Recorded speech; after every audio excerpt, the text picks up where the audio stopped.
Hey guys, and welcome back to my channel. Hopefully you can hear me over the wind noise. It's been a while since I've actually uploaded a video, and sorry about that. I did actually start recording one when I first started the modifications on this car, but it kept raining and I just didn't get a chance, and frankly it wasn't very good footage to begin with. So anyway, I've done the first round of mods on my car, my BMW M2, so I thought I'd take you through them. So, starting off, most visually different is these JR S01 wheels. Hopefully you can hear me over the noise of the wind. JR is Japan Racing, that is the brand, as you can see. I've in the centre cap there. Japan Racing Super Light 01s flow form wheels. I don't actually know how much they weigh, but just from taking off the originals and putting these on, these are much lighter than the originals. So they are, I had the 437M wheels to begin with, so if anyone out there has an M2, these are much lighter. I don't know if they're actually lighter than the M Performance, I think they're called 722M wheels, or 733M, I can't remember the number, but they are much lighter than the ones that you can't see, but behind here, you can tell by the drop in height, is the Eibach lowering springs. I have ProKit installed, obviously front and rear. I don't know what the drop is either, to be honest. I think it's 15mm front and 10 rear, but as you can see, the stance, these are slightly wider offset. I want to say 5mm wider over the standard 437M wheels.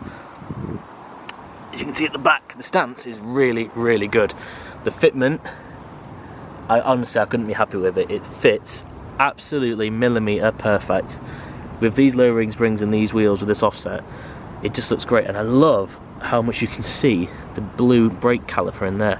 How good does that look? In my eyes anyway, it looks fantastic. We have carbon lip spoiler. This is a CT carbon lip spoiler. It is available through my business EBR developments if those are interested. It is also available through people like M-Style and of course CT Carbon Direct. But yeah, take off the OE one.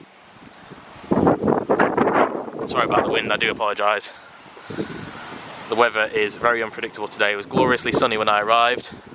You wouldn't think that now. That was like, Jesus, windy. That was about 20 minutes ago. So, yeah.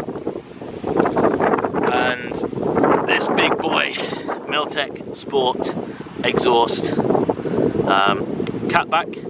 It is non-resonated in that it doesn't have the centre resonator as per the standard system, but they don't do a resonated and non-resonated. This is just one specification. It does meet E-mark for Europe with the valves closed. However, I had an issue with mine, unfortunately, where it's been manufactured incorrectly. I'm afraid Milltek's service wasn't brilliant. They weren't exactly able to help me. We were not able to refit the standard valves onto this car, which is as it's supposed to be designed.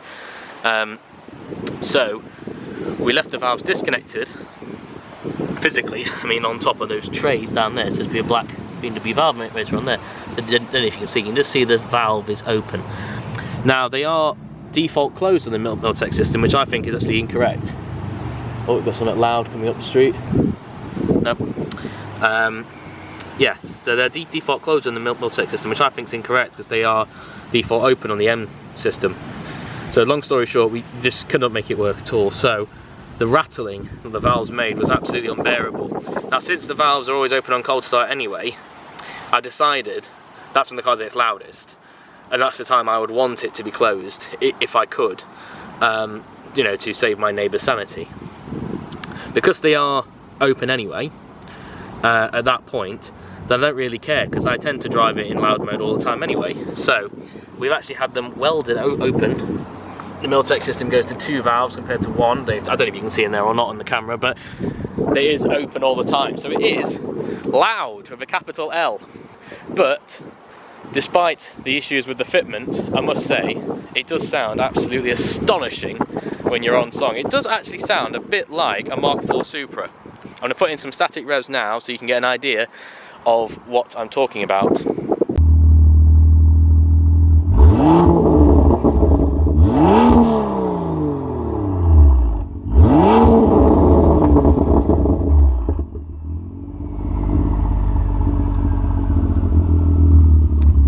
Sounds good. So I don't have a drive-by clip, but that will be coming in a future video.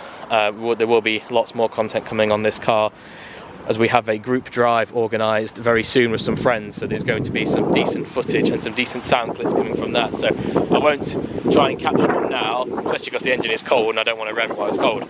But fly on it, go away.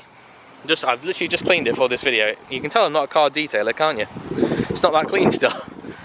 But anyway, yes, there will be a group drive video coming soon with some friends and some very nice cars, and there's going to be some good opportunities to get some good sound clips then, so I'm not going to waste it now.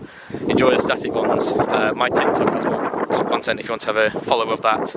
And anyway, that should be everything. Thank you very much for watching, and I look forward to bringing you more videos in the near future. Please subscribe if you've enjoyed what you've seen.